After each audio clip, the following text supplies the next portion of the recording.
है देविका। देविका पढ़ी लिखी और मॉडर्न लड़की है, लेकिन उसकी शादी ऐसे परिवार में हुई है जो गांव में रहता है। भले ही ये 21वीं सदी है, लेकिन देविका की ससुराल वालों की सोच वो तो 18वीं सदी से आगे बढ़ी ही नहीं। आइए जानते हैं क्या होगा जब शहर की पढ़ी लिखी और मॉडर्न लड़की फंस जाएगी संकीर्ण मानसिकता वाले माहौल में। सागर, ये तुम्हारे गांव में सबने इतने लंबे लंबे घूंघट क्यों कर रखे हैं? और ये सब मुझे इतना घूर घूर कर क्यों देख रहे हैं? अरे यार, तुम भी घूंघट कर लो ना, इसीलिए तो देख रहे हैं सब तुम्हें। कम ऑन सागर, मैं घूंघट नहीं कर सकती, तुम्हें पता है ना मैं कौन हूँ। लेकिन देविका, मेरे पिताजी, चाचा जी, बड़े भैया और जीजा जी ने तुम्हें बिना घूंघट के देख लिया ना तो बहुत गुस्सा होंगे और न जाने कौन कौन से फरमान सुनाएंगे।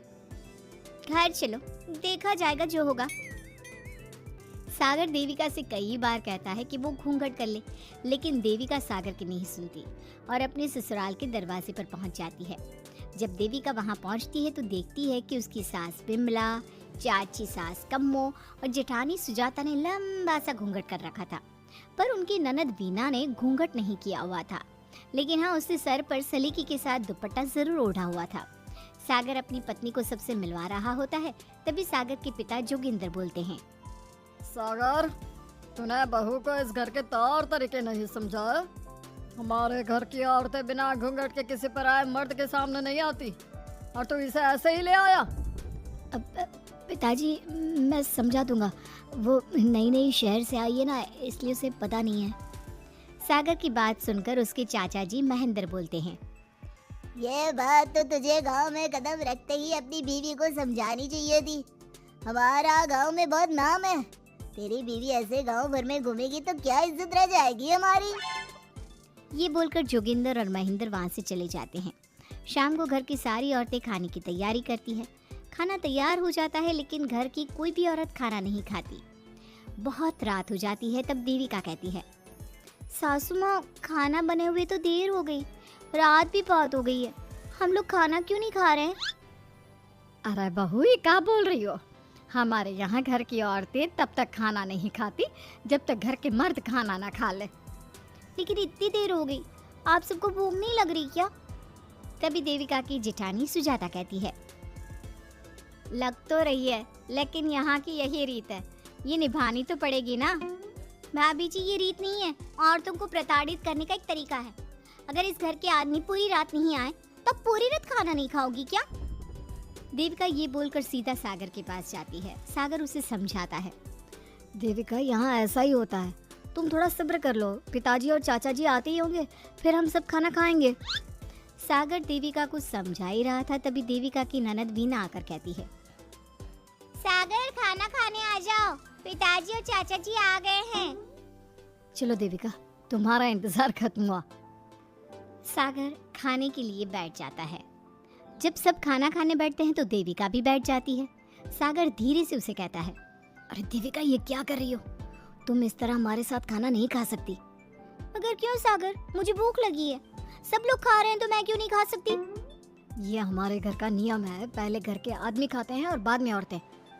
लेकिन सागर, हमारे घर में तो ऐसा कोई नियम नहीं है। देविका और सागर में बहस छिड़ जाती है। तब सागर का बड़ा भाई कहता है, सागर, तेरी बीवी को एक बार में समझ में नहीं आता क्या कि इस घर की औरतें मर्दों के खाना खाने के बाद ही खाना खा सकती है? भैया, मैं देविका को यही समझा रहा था। मुझे तो लग रहा है कि इसके दिमाग में कोई बात ही नहीं बैठती एक बार में। भैया, मेरे दिमाग में बात तब बैठेगी ना जब आपकी बात कोई ढंग की होगी। अरे आखिर क्यों घर की औरतों को आप लोगों की बात खाना मिलेगा? हाँ, अब से पहले घर की किसी औरत ने घर के किसी मर्द से इस लहजे में बात नहीं की थी, इसलिए वो सब देविका की बात सुनकर हैरान रह गए। तभी सागर की जीजा और वीना के पति कल्याण जी कहते हैं, ये क्या है सागर, इस घर की दीवारों को औरतों की इतनी ऊंची आवाज सुनने की आदत नहीं है। अपनी बीवी को बोल जरा होश से काम ले और चुपचाप चली जाए। क्यों चली जाऊं मैं चुपचाप? इस घर की औरतें आपकी हर बात बर्दाश्त कर लेंगी, लेकिन मैं शहर की पढ़ी लिखी लड़की हूँ।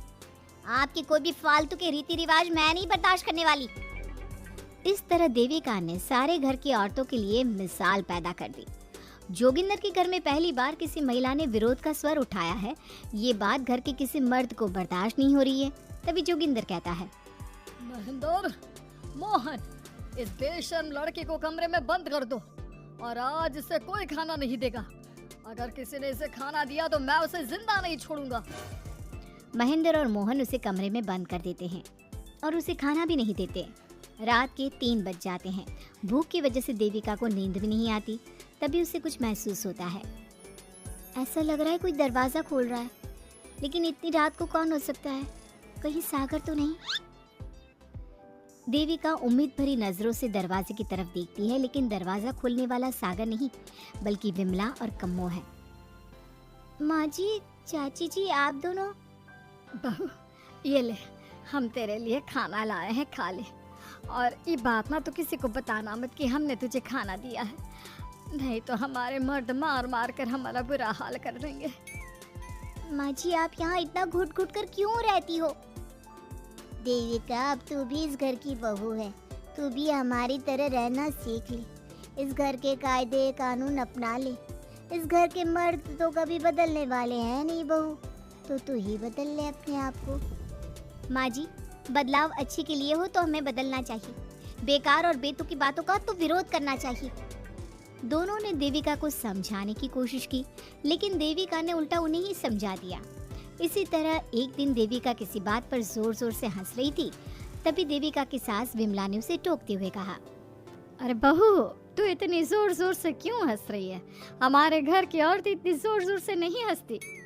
विमला अपनी बहू को समझा रही थी कि तभी महेंद्र बोलता है, अरे कम्मो, कौन है ये औरत जो बेशर्मों की तरह जोर जोर से हंस रही है? तभी कम्मो और देविका बाहर आ जाती हैं। जी जी जी, वो मैं हंस रही थी चाचा जी। अब आप लोग हंसने पर भी पाबंदी लगाओगे क्या? तुम जैसी बदतमीज लड़कियों से मैं बात नहीं करना चाहता, लेकिन कान खोलकर सुन लो, इस घर की औरतें इतना जोर जोर से नहीं हंसती। और हाँ, तुम्हें पहले ही बता चुके हैं कि इस घर की दीवारों को औरतों की तेज आवाज सुनने की आदत नहीं है। इस घर की दीवारों को आदमियों की ऊंची आवाज सुनने की आदत है, लेकिन औरतों की नहीं। चाचा जी, आपके घर की दीवारें तो बहुत दोगली है। हर पाबंदी औरतों के लिए क्यों चाचा जी? औरतें ये नहीं कर सकती, औरतें वो नहीं कर सकती। औरतें सांस ले सकती है या उस पर भी पाबंदी है?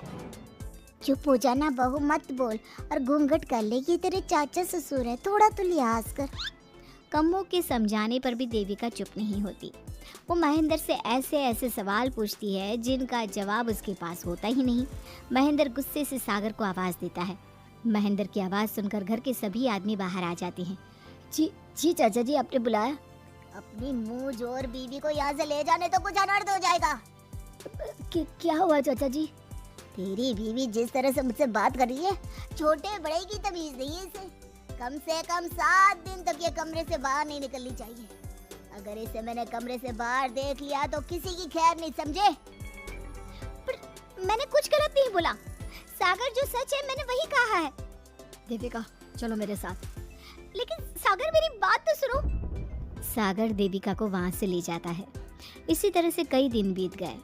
अब देविका अपने ससुराल में हर गलत बात का विरोध करने लगी, लेकिन जितना ज्यादा वो विरोध करती, उसके ससुराल वाले उस पर उतना ही ज्यादा अत्याचार करते। अब देखना यह है कि देविका अपने ससुराल वालों के अत्याचार को यूं ही सहती रहेगी। क्या उसके ससुराल में घूंघट में औरतों का दम इसी तरह घुटता रहेगा? अगर आप इन सवालों के जवाब जानना चाहते हैं ना, तो हमें कमेंट करके जरूर बताइएगा। और हमारी स्टोरी को लाइक, शेयर और चैनल को सब्सक्राइब करना ना भूलें।